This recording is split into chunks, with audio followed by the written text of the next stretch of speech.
ভারত যদি সিন্ধু নদে কোনো ধরনের বাঁধ বা অবকাঠামো নির্মাণের চেষ্টা করে তবে তা পাকিস্তানের চোখে আগ্রাসন হিসেবে দেখা হবে এবং তারা পাল্টা হামলায় প্রতিক্রিয়া জানাবে বলে হুঁশিয়ারি দিয়েছেন পাকিস্তানের প্রতিরক্ষামন্ত্রী খাজা আসিফ।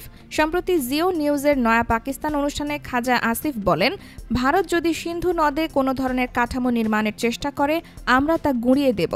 এটা আমাদের জাতীয় নিরাপত্তার প্রশ্ন। তিনি আরও বলেন, আগ্রাসন মানেই শুধু গোলাগুলি নয়, পানি আটকে দেওয়া, জনগণকে অনাহারে বা তৃষ্ণায় মৃত্যুর মুখে ঠেলে দেওয়া, এটাও এক ধরনের যুদ্ধ।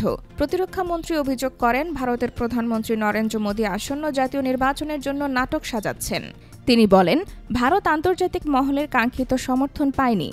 মোদী সরকার কোনো বিশ্বাসযোগ্য প্রমাণ দেখাতে পারেনি, বরং আন্তর্জাতিক সম্প্রদায় পাকিস্তানের বিরুদ্ধে করা অভিযোগ খারিজ করে দিয়েছে। খাজা আসিফ বলেন, এখনই সরাসরি সংঘর্ষ নয়, বরং পাকিস্তান কূটনৈতিক ও চুক্তিভিত্তিক ফোরামে এই ইস্যু তুলবে।